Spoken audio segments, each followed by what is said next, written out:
오늘 말씀 제목을 천생연분과 평생왼수의 차이라고 이렇게 잡아봤는데요.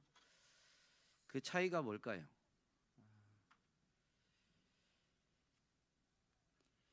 천생연분과 평생왼수는 부부 사이를 일컫는 표현입니다. 가정사역 하시는 장로님이 이 두상달 장로님이 하셨던 이야기가 이렇게 웹상에도, 또 저도 부부 세미나를 참석해 본 적이 있는데 그때도 들었던 기억이 있어서 오늘 한번 그 이야기를 언급하려고 합니다. 그냥 읽어드릴게요. 노인들이 부부 동반으로 출연해서 퀴즈도 풀고 게임도 하는 프로그램이 있었습니다. 한 번은 80이 넘는 노부부가 출연해 낱말 맞히기 게임을 했습니다. 할아버지가 글자판에 적힌 낱말을 보고 이래저래 설명을 하면 할머니가 그 낱말을 맞히는 게임이었습니다.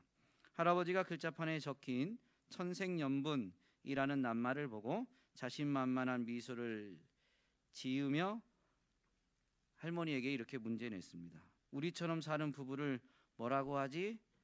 할머니는 선뜻 대답을 못했습니다. 할아버지가 답답한 듯 가슴을 치며 다시 설명합니다.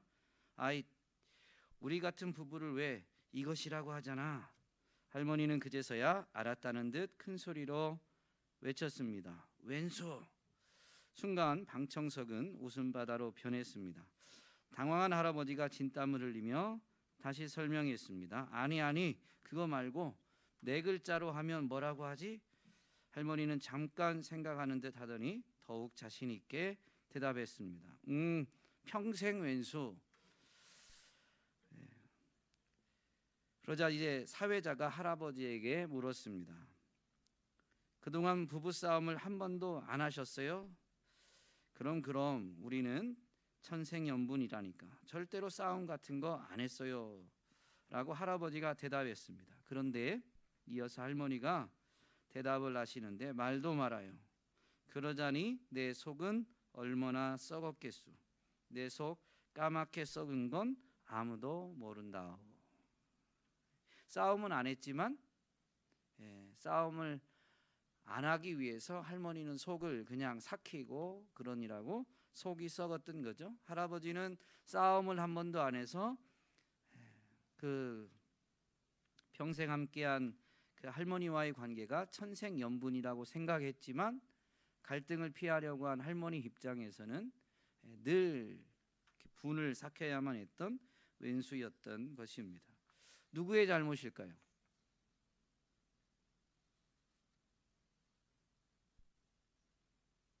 둘 다? 왜? 그냥 둘 다까지는 맞았는데.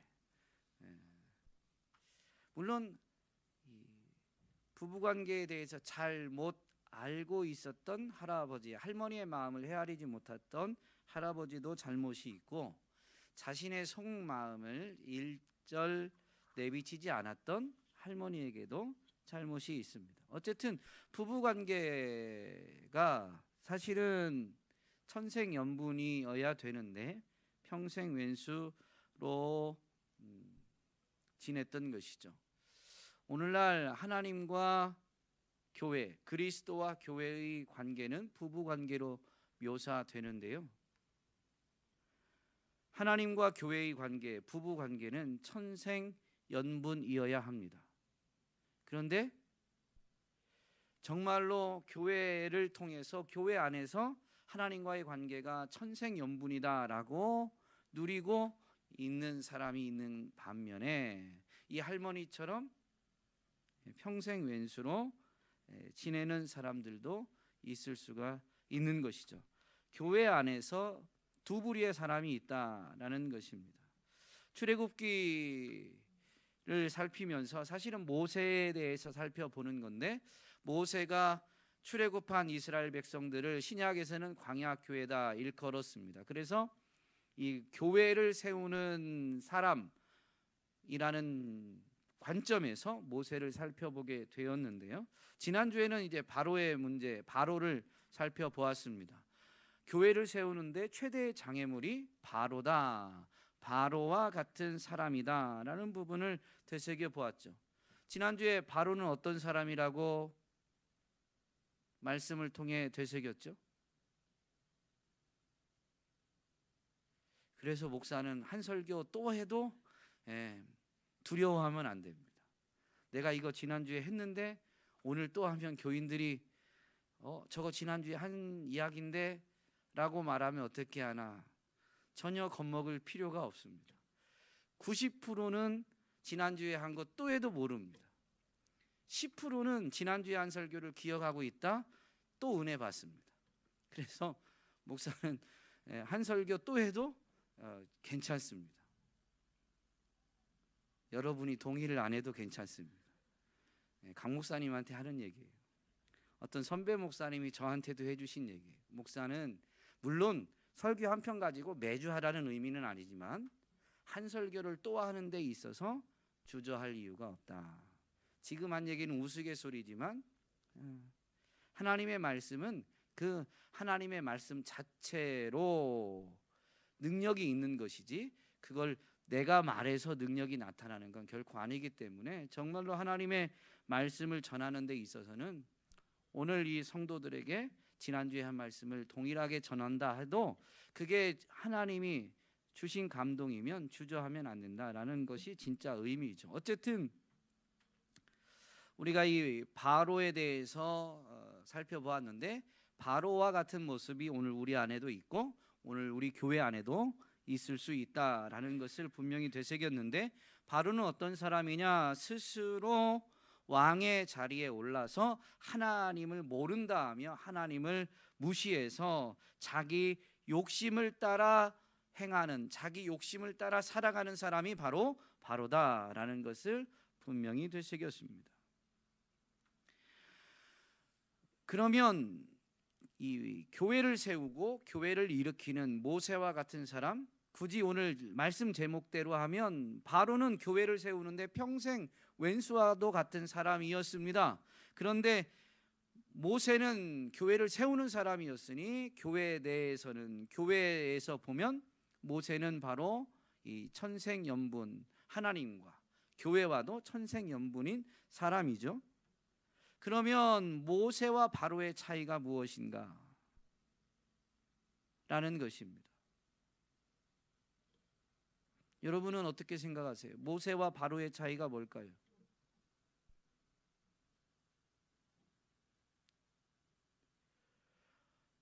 오늘은 이 모세에 대해서 살펴보려고 하는데, 특별히 출애굽기 11장 8절 말씀을 통해서 제 안에 그런 감동이 있었습니다. 왕이 모든 신하가 내게 내려와 내게 전하며 이르기를 너와 너를 따르는 온 백성은 나가라 한 후에야 내가 나가리라 하고, 이건 지금 모세가 하나님의 말씀을 바로에게 전한 거예요. 이렇게 하나님의 말씀을 다 전하고 심히 노하여 바로에게서 나오니라 라고 되어 있어요. 모세는 왜 심히 화를 냈을까요? 잘 생각해 보면 9가지 재앙이 내리는 동안 바로는 마음을 완낙하게 했습니다. 스스로 했고 하나님이 내버려 두시니까 그 완악함에서 이제는 그 고집이 꺾이지 않게 된 것이죠. 메뚜기 재앙 이후에 바로의 신하들이 분명히 이야기해요. 하나님의 이 재앙, 여호와의 재앙 때문에 애굽이 망한 줄을 아직도 모르십니까? 라고 신하들이 다 이렇게 보고를 합니다. 그런데도 불구하고 바로는 이스라엘 백성을 내보내려고 하지 않아요. 지금 애굽이 재앙으로 인해서 망하게 된 것을 신하들이 직접 이렇게 고할 만큼 심각한 상황입니다. 바로가 애굽의 상황을 전혀 파악하지 못했을까요? 애굽의 상황을 파악하지 못한 게 아니라 하나님을 인정하고 싶지 않은 거예요. 어쨌든 그런데 이제 이 흑암 재앙 그리고 장자의 재앙이 이제 선포되는 거죠. 흑암 재앙까지도 이루어졌는데 바로가 마음을 바꾸지 않으니까 이제 마지막 10번째 재앙, 장자의 죽음의 재앙을 선포합니다. 그리고 나면 분명히 너희와 너희 신하가 나를 향해서 절을 하면서 나와 내 백성을 내보낼 것이다. 이제 종지부가 찍히는 거예요. 바로와의 그 오랜 시간 동안의 갈등, 다툼이 하나님이 절대적 능력을 나타내 주셔서 이제 이 싸움의 종지부가 찍힌단 말이죠. 그러면 모세 입장에서는 어떠해야 될까요? 지금 이 선고를 하고 나올 때 화가 나야 될까요? 통쾌해야 될까요? 제 질문이 어려워요? 제 수준에서는 그래요. 여러분들은 영성이 깊어서 이게 되게 당연하게 느껴졌는지 모르지만 제 입장에서 보면, 제 수준에서 보면 지금 모세가 화를 내는 것은 이상하단 말이죠. 오히려 통쾌해야 맞아요. 야, 봐라, 지금까지도 하나님이 이렇게 재앙을 애굽 땅에 내리고 네가 항복하지 않으니까 이스라엘 사람들이 있는 땅과 애굽 땅을 분명히 구별하면서 하나님이 살아계시고 하나님의 백성을 돌보신다라는 걸 분명하게 보여주셨는데 이번에 재앙이 내리고 나면 니네가 두 손 들고 우리에게 절하면서 우리를 내보낼 것이다. 얼마나 통쾌할까요? 지금까지 하나님이 말씀하신 그것이 그대로 이루어졌어요. 그리고 이 장자 재앙도 바로에게 가서 전하라고 했으니 지금까지의 경험을 토대로 하면 모세 입장에선 더욱 당당해졌겠죠. 처음에 바로에게 가라라고 할 때 바로는 세계 최강 국가의 왕이었습니다. 모세는 80 먹은 노인에 불과해요. 아직 이스라엘 백성들의 절대적인 지지를 얻은 것도 아니에요. 그러니 처음에 바로에게 갈 때는 모세의 마음이, 조마조마한 마음이 없진 않았을 것입니다. 그런데도 불구하고 자기의 소명을 분명히 하며 하나님의 살아계심을 모세로 하여금 깨닫게 해주시면서 함께 해주실 것을 거듭 약속해 주셨으니 어떻게 보면 순종해야지 하지만 실제적으로 이제 바로 앞에 나아가고자 할 때, 바로 앞에 서는 것을 생각할 때에는 마음은 조마조마하고 정말로 뭐라고 해야 될까요? 마지못해 등 떠밀려서 끌려가듯이 갔을 수도 있습니다. 그러나 지금 입장에서는 좀 다른 거죠. 9가지 재앙을 통해서 하나님의 그 위대하신 능력이 드러났고 하나님의 백성을 분명히 돌본다는 것이 실제적으로 나타났으니 이스라엘 백성들도 그 하나님의 통치하심, 하나님의 살아계심을 인정하게 되었을 것이고 그 하나님이 보내셨다라는 부분에 대해서 모세는 굉장한 지지를 지금 받고 있을 것입니다. 그러니 바로 앞에 얼마나 당당하겠어요. 그리고 그동안 그렇게 완고했던 고집을 피웠던 바로에게 전쟁의 이 종지부, 갈등의 종지부를 선언할 때 정말로 그동안 조마조마하고 어떻게 보면 참고 왔던 그것들이 이제 끝난다라는 생각에 제 수준에선 굉장히 통쾌했을 것 같아요. 아주 그냥 자신 있게 너 두고 봐라, 그동안 정말로 고집 피웠지, 이제 내일 보자, 막 이런 심정일 것 같은데 모세는 하나님의 말씀을 전하면서 심히 화를 냈다는 거예요. 왜 화를 냈을까요?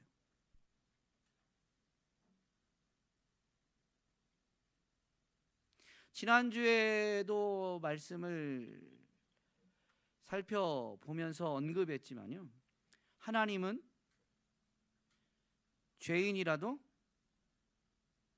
회개하여 살기를, 구원받기를, 생명을 얻기를 원하시는 분이십니다. 그래서 바로가 처음에는 모세의 이야기를 귀담아 듣지 않고 고집을 피우게 됐지만 하나님은 재앙을 9가지나 내리시면서 분명히 하나님이 하나님의 약속을 신실하게 이루시는 분이심을, 하나님이 택하신 자기 백성을 분명히 돌보시는 분이심을 보여주셨습니다. 그 이유가 뭐라고 그랬죠?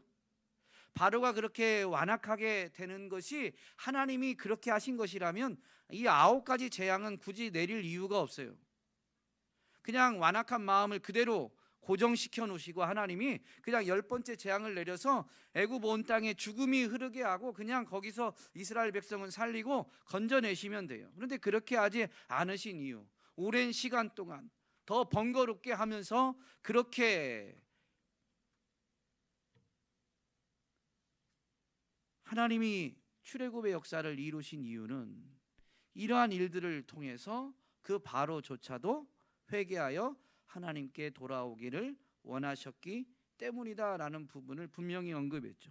에스겔 선지자를 통해서 선포되어진 하나님의 말씀, 하나님의 마음을 되새겼습니다. 에스겔서 33장 11절 말씀인데, 너는 그들에게 말하라. 주 여호와의 말씀이니라.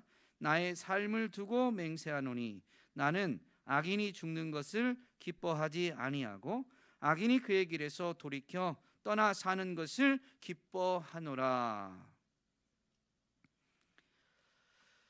이 하나님의 뜻, 하나님의 마음을 깨달은 사도 바울도 분명히 로마 교회에 그 하나님의 마음을 선포합니다. 물론 로마서는 믿음으로 구원받는다라는 교리, 신학을 가르치는 것이지만 그 신학 안에 하나님의 마음이 분명히 담겨져 있는데, 로마서 5장 8절 말씀에 보면 이렇게 기록되어져 있습니다.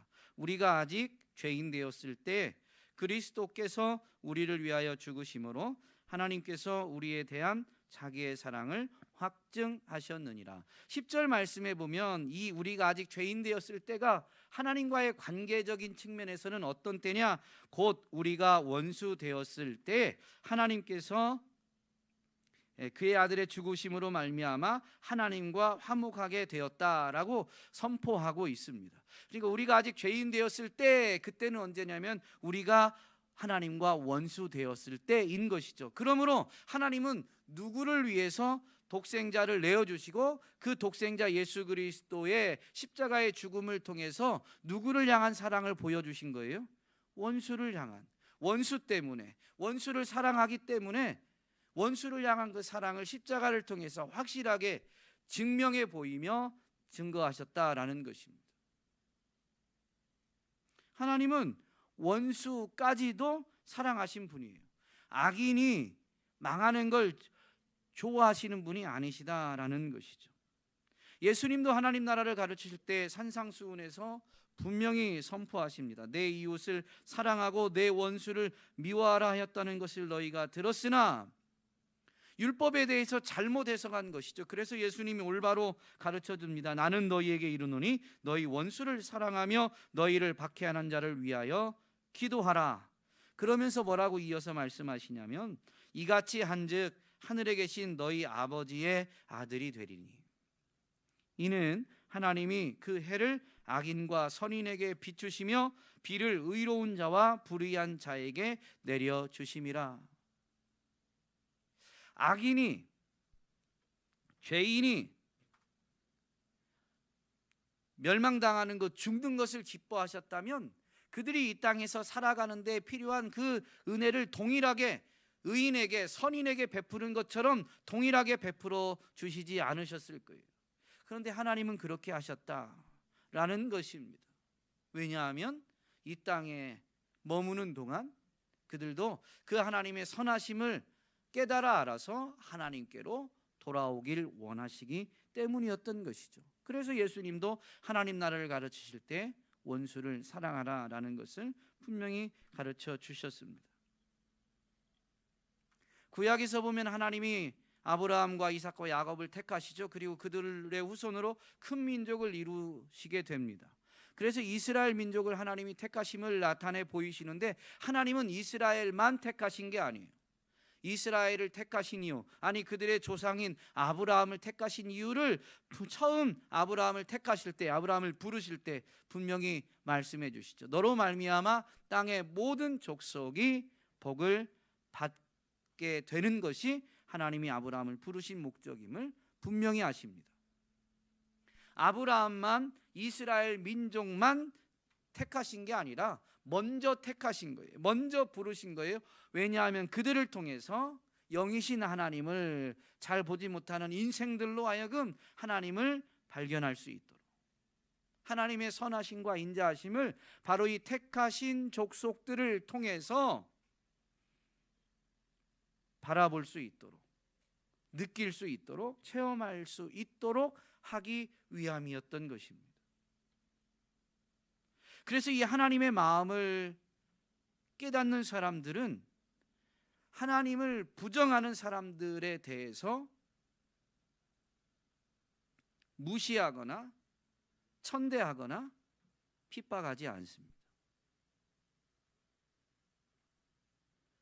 이스라엘의 이 잘못된 선민 사상이 이방인들을 개, 돼지 취급하게 만들었는데요, 그러다 보니 그들은 사실 복음이신 예수 그리스도를 거절하게 되죠. 복음과 상관없는 거예요. 즉 그들은 구원자 예수 그리스도를 영접하지 못하게 됩니다. 어떤 의식이요? 우리만 선택되었다. 하나님 마음과 전혀 상관이 없는 것이죠. 오늘 모세가 마지막 10번째 재앙을 선포하면서 화를 낸 이유는 지금까지도 돌이키지 않은 것과 하나님의 말씀을 선포하면서 자신이 깨달을 때 보면 이 재앙이 내려져도 바로가 돌이킬 것 같지가 않은 거예요. 그러니까 그 하나님의 마음 때문에 모세가 불이 타니까 그 말씀을, 하나님의 말씀을 다 선포하고 나서 화를 내는 거예요. 돌이켜야 되는데, 이게 마지막인데, 지금이라도 돌이켜야 되는데 그 바로의 반응이 돌이킬 것 같지도 않고, 정말로 그 10번째 재앙에는 두 손은 들지만 그러나 포기의 두 손이지 하나님 앞에 항복하는 두 손은 아닙니다. 그래서 지금 모세는 하나님의 말씀을 다 전하고 통쾌한 게 아니라 하나님의 마음을 가지니까 애가 타는 거예요. 그래서 심히 화를 내고 그 자리에서 나오게 된 것이죠. 여러분, 이 하나님의 마음을 가진 사람이 하나님과, 그리고 하나님이 세우시는 교회와 천생연분이 되는 거예요. 서로 마음을 이해하고, 그래서 같은 마음을 품는 것이 부부 사이에서는 천생연분인 거예요. 처음에 예화를 든 것처럼 싸움을 안 했다라는 이유 하나 때문에, 하나님이 길이 참으신 것인데 하나님이 내게 어떤 싸움과 같은 내 삶의 어떤 일들을 하나님이 직접 내리시지 않았다. 하나님이 나를 저주하지 않으셨다. 그러면서 나는 하나님과 천생연분이다, 나는 하나님께 복을 받은 사람이다 라고 여기고 있다면, 우리는 이 할아버지와도 같은 사람, 우리는 스스로는 천생연분이라고, 우리는 하나님께 택함받은 거룩한 백성이라고, 나는 그리스도의 순결한 신부라고 스스로 말할지는 모르지만 나중에 돼서 보니 평생 왼수였을 수가 있는 것이죠. 모세는 하나님의 마음을 품은 사람입니다. 오늘 우리도 하나님의 마음을 품을 수 있어야 되겠습니다. 이 10가지 재앙을 애굽에 선포할 때 모세의 자세를 보면 그 하나님의 마음을 품게 되면 어떻게 행하는지를 발견할 수가 있는데, 재앙이 애굽에 내리면 내릴수록 의기양양할 수 있어요. 우쭐될 수 있어요. 처음에는 바로가 가진 소유와 바로가 가진 권세, 바로가 가진 힘이 내가 가진 것보다 커 보이죠. 하나님은 보이지 않으니까, 하나님이 아직 어떤 능력을 나타내 주신 것은 아니니까, 바로의 그 소유, 바로의 경제력, 바로의 군사력은 눈에 보이잖아요. 군대, 전차, 그 왕궁의 화려함, 축적되어 있는 재물들, 바로의 힘은 눈에 보입니다. 그러니 처음에 바로에게 간다라는 것은 눈에 보이는 것에 쉽게 영향을 받는 우리 육을 가진 존재들은 모세 또한 그러했을 것인데 분명히 염려가 되었을 것이고 불안한 마음도 없지는 않았을 것입니다. 그런데 막상 가서 하나님 말씀 그대로 선포하면서 보니 하나님이 능력을 베풀어 주시는 거죠.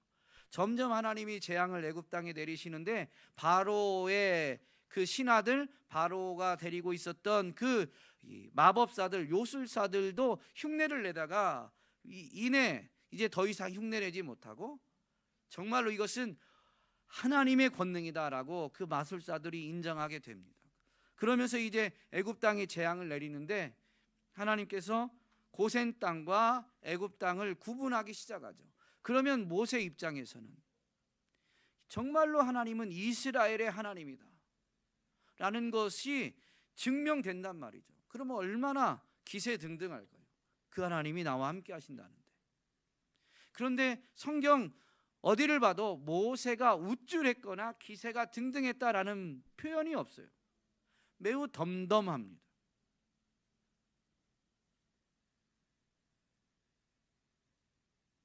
그냥 바로에게 가서 하나님이 주신 말씀만 그냥 전하고 와요.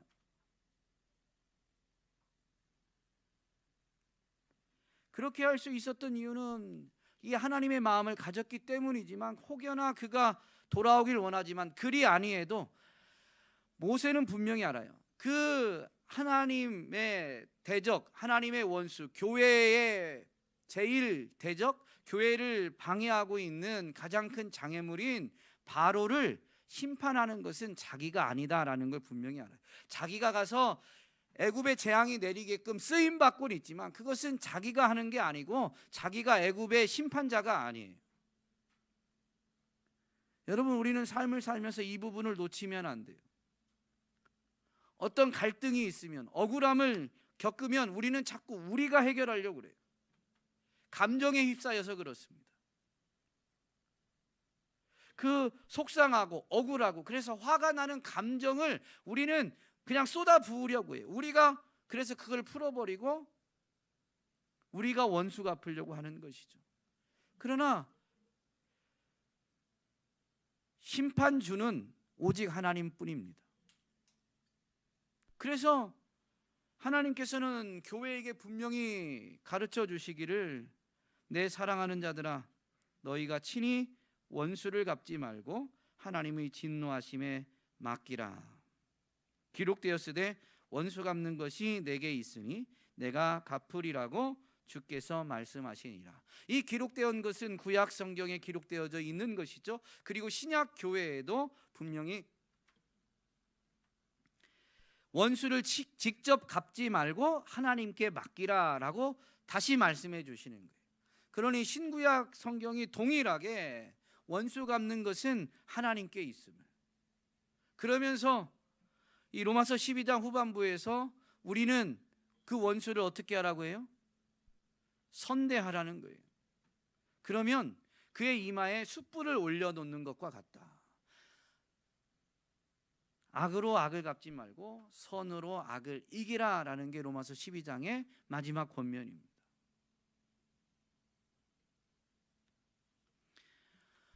모세는 심판은 하나님께 속했다라는 걸 분명히 알기 때문에 메시지는 전할 뿐이지 자기가 거기에 더해서 하나님 이렇게 심판하신다라고까지 했으니 자기의 감정이나 어떤 걸 실어서 의기양양해 하지 않습니다. 그냥 출애굽기를 자세히 보면 이런 표현이 반복돼요. 여호와께서 명령하신 대로 행하였더라. 딱 거기까지만. 여호와께서 명령하신 대로 행하였더라. 애굽에 재앙이 있을 것이다 라는 것을 전하긴 해야 되는 거예요. 근데 그게 통쾌하거나 또 두고 말하거나 이런 말이 없어요.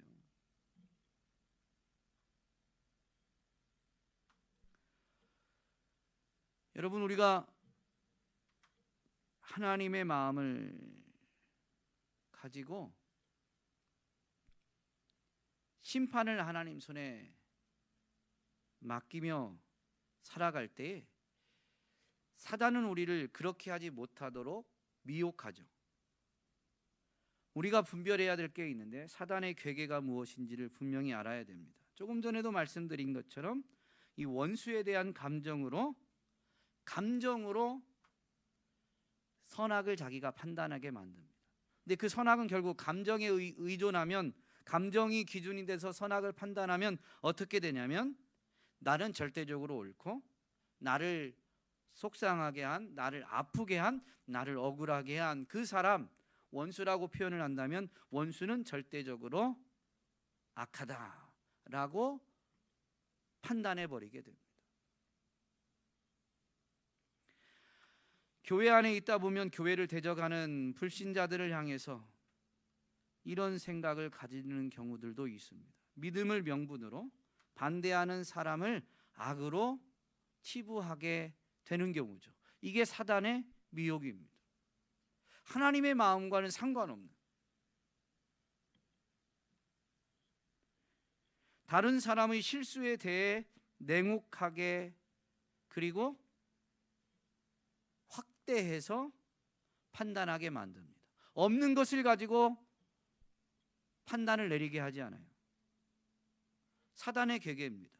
누군가의 실수일 수 있는데 실수에 대해서 관대한 게 아니라 실수를 가지고 아주 냉혹하게, 그리고 그게 실수가 아니라 마치 그 사람이 그러한 것처럼 하나의 실수를 확대해서 판단하게 만듭니다. 이게 사단의 괴계예요. 교묘한 계략, 속임수인 것이죠. 그러면서 이게 자신에게 적용되면 어떻게 돼요? 내로남불이라는 말이 의미하는 것처럼 자기 자신에겐 관대해요. 자기에게 그런 습성이 있음에도 불구하고 자기가 하면 실수고, 그래서 한 번쯤은 눈 감아줘야 된다라고 하는데 그게 평생에 한 번이 아니라 하루에 한 번, 일주일에 한 번 자꾸 자기에겐 관대하게 하면서 다른 사람에게는 냉혹하게 하는 것이죠. 이게 사단의 괴계입니다. 하나님의 마음을 정말로 빼앗기지 않으려면, 잃어버리지 않으려면 우리는 어떻게 해야 되냐? 우리는 연약합니다라는 것을 인정해야 합니다. 우리는 모든 것을 온전히 알지 못합니다. 우리는 지금 여기서 눈에 보이는 것도 다 알지 못합니다. 지금 여기서 내 눈앞에 있는 사람의 마음은 누구도 헤아릴 수가 없어요. 그리고 여기서 이 건물 뒤편에 있는 데에서 일어나는 일조차도 지구 반대편은 고사하고 내 시선이 닿지 않는 조금 먼 데에서 일어나는 것에 대해서는, 특별히 거리적으로 멀지 않아도 내 등 뒤에서 일어나는 일에 대해서는 우리는 전혀 알지 못합니다. 그런데도 우리는 이런 한계와 연약함을 인정하기보다는 내가 본 것을 절대시하려는 이 사단의 괴계에 쉽게 넘어가는 성향이 있습니다. 우리는 우리의 연약함을 분명히 인정해야 되고, 또 이 연약함을 인정한다는 차원에서 보면 우리에게는 마귀의 교묘한 속임수를 낱낱이 파헤칠 수 있는, 하나하나 분별할 수 있는 지혜가 없다. 나는 마귀에게도 쉽게 속는다라는 존재라는 것을 인정해야 한다라는 것이죠. 또한 우리 스스로 무언가를 선택할 때에도 나는 내게 가장 좋은 길을 분별할 수가 없다라는 것을 인정해야 됩니다. 지금 당장 좋은 것도, 아까 지금 여기서 눈에 보이는 것도 다 알지 못한다라는 것의 연장선이죠. 지금 여기서 내 눈에 보이는 것도 다 알지 못하기 때문에 내가 여기서 무언가를 선택할 때 내게 가장 좋은 것이 무엇인지를 우리는 선택할 수가 없어요. 그래서 잠언에서는 지혜를 가르쳐 줄 때 어떤 길은 사람이 보기에 바르나, 지금 여기서 볼 때는 옳아 보이지만 그러나 보니까 그 길로 가다 보니까 필경은 사망의 길이더라 라고 우리에게 경고해 주죠. 이걸 인정해야 돼요. 이것이 인정되어질 때 그 다음이 이제 연결되어지는데, 그게 뭐냐? 모든 일을 판단하기 전에, 그래서 실행하기 전에 하나님께 가지고 가야 됩니다. 10가지 재앙 사건을 보면 낱낱이 기록하고 있지는 않지만 재앙과 재앙 사이에 모세는 뭐를 했을까요?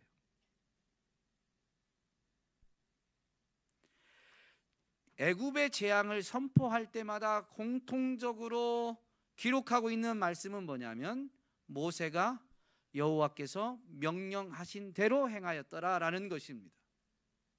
바로에게 가는 것조차도 하나님이 가라라는 명령이 있었던 거예요. 바로를 만나서 바로에게 무슨 말을 해야 될지도 하나님이 가르쳐 주시는, 하나님이 그 입에 두신 명령이 있었다라는 것이죠. 그냥 가면 하나님이 나를 조종해서 딱 하는 게 아니에요. 하나님이 모세를 조종해서 가라 띠리리리 가면 나는 가만히 있는데 그냥 하나님 입을 열어가지고 소리를 내게 하는 게 아니다라는 것이죠. 재앙과 재앙 사이에 모세는 어떤 일을 했느냐? 하나님 앞에 가서 엎드리고 있었던 겁니다. 우리는 이 부분을 간과하면 안 돼요. 그렇게 하나님 앞에 모든 일을 가지고 나아갈 때야 우리 마음 깊이 숨겨진 이기심과 탐욕을 분별할 수가 있습니다. 우리도 우리 속을 다 알지 못할 때가 있어요. 제가 저희 아들과 같이 걷는 운동이지만 운동하면서 이제 조금씩 대화를 하게 되는데 정확히 기억은 안 나는데 아들이 저한테 이제 집에서 있었던 얘기를 했어요. 아, 그때 나는 안 그랬는데 했다고 대답을 했다는 거예요. 그래서 얘기해 줬죠. 아빠도 그래. 사람은 이 타락한 본성 때문에 자기에게 피해가 갈 것 같으면 일단 생각하고 답변하기보다는 피해가 갈 것 같으면 그 사실을 부인하려는 속성이 있어. 그래서 항상 깨어 있지 않으면 내가 거짓말하려는 의도가 있어서가 아니라 쉽게 거짓말하고 내가 책임을 모면하려고 회피하는 그런 발언. 너 뭐 했지? 아니요. 너 그거 했지? 아니요. 라고 그냥 먼저 답변을 하는 거예요. 내가 정말로 그걸 했나? 생각을 해보지 않고 답변합니다.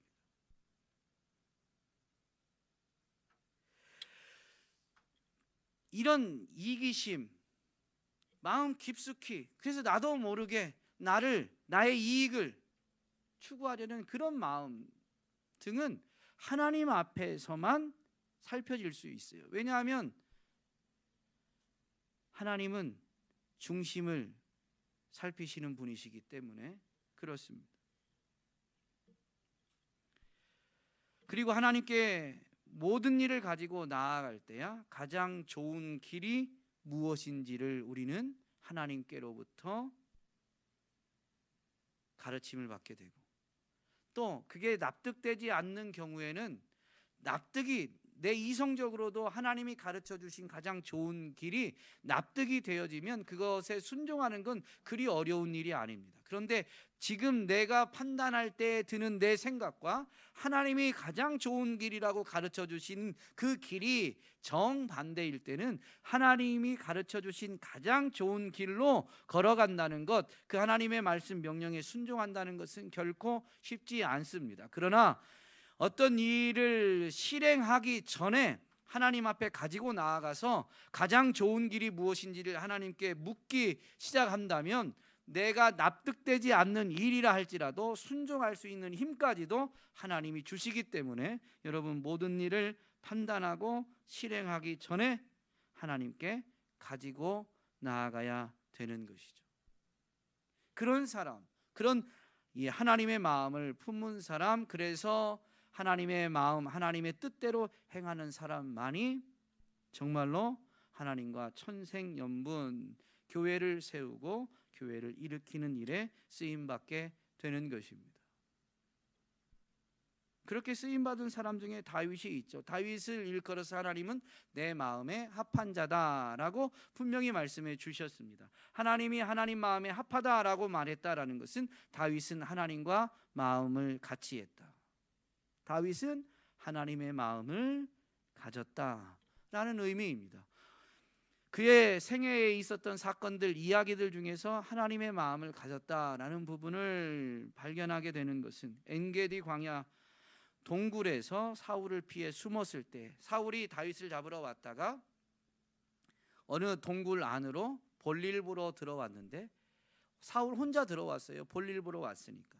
그러니까 다윗의 신하들이 이렇게 이야기합니다. 보소서, 여호와께서 당신에게 이르시기를 내가 원수를 내 손에 넘기리니 내 생각에 좋은 대로 그에게 행하라 하시더니 이것이 그날이니이다. 그러니까 다윗의 부하들도 분명히 알고 있었던 하나님의 말씀이 뭐냐면 내가 원수를 너의 손에 넘기겠다.